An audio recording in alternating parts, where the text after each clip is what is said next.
Bienvenue au JESFC 2026. Je suis Guillaume Bailly, cardiologue à l'hôpital Saint-Antoine et j'ai le plaisir d'interviewer le professeur Martine Gellard, cardiologue à Brest. Donc aujourd'hui, on est là pour cette interview pour s'intéresser à la prévention des maladies cardiovasculaires chez les femmes. Alors, en premier lieu, première question, pourquoi s'intéresser aux maladies cardiovasculaires chez les femmes ? Eh bien parce que contrairement à des idées reçues, les maladies cardiovasculaires sont une maladie très très importante chez la femme, puisque quand on regarde la mortalité actuelle en France, on sait qu'on a 74 000 femmes qui vont mourir de maladies cardiovasculaires contre moins de 70 000 chez l'homme. Donc c'est véritablement une maladie de la femme. Très bien, c'est un chiffre très éloquent. Qu'en est-il des facteurs de risque conventionnels chez les femmes? Comment ils se comportent? Quel est leur impact? Alors, elle est soumise bien sûr aux mêmes facteurs de risque dits classiques, conventionnels, comme vous dites, c'est-à-dire, mais on sait que pour un niveau de facteurs de risque identique, c'est-à-dire pour un même niveau d'hypertension que l'homme, pour un même niveau de glycémie que l'homme, elle va avoir un risque d'événement cardiovasculaire qui va être multiplié par 2 ou 3. Donc, elle est plus sensible aux facteurs de risque dits classiques que l'homme. Là encore, le constat est sans appel.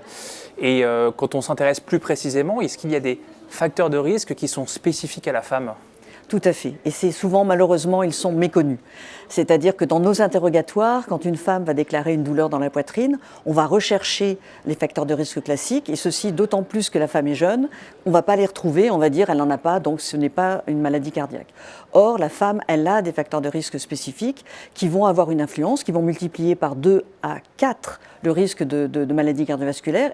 Et ces facteurs de risque, elle va les avoir au cours de sa vie, de toute sa vie, c'est-à-dire qu'elle va en avoir lorsqu'elle est jeune, c'est par exemple la ménarche précoce, c'est le cancer du sein, ce sont les syndromes des ovaires polykystiques qui vont multiplier par 29% le risque d'événements cardiovasculaires dans les suites.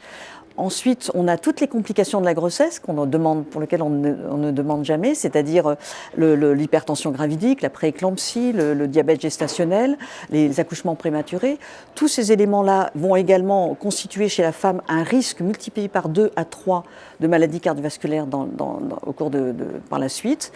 Et enfin, pendant la ménopause, donc là par contre on est déjà plus sensibilisé, on sait que la ménopause, de par la diminution de protection par les oestrogènes de l'endothélium, la femme va devenir plus atteinte par les maladies cardiovasculaires, mais la ménopause va aussi générer des facteurs de risque dits classiques plus importants que par rapport à l'homme au même âge, et donc on va avoir cet effet encore augmenter et aussi une déstabilisation de l'endothélium au cours de la ménopause. Donc tous ces éléments font que ce sont des risques, des facteurs de risque spécifiques, et malheureusement, comme on travaille un petit peu en silo, les gynécologues ne sont pas obligatoirement au courant de ce risque plus important de maladies cardiovasculaires, et donc ils ne vont pas les prendre en charge. Et nous, cardiologues, on n'a pas cette notion non plus de ces risques spécifiques, et donc on ne va pas non plus se dire attention, cette femme est à risque.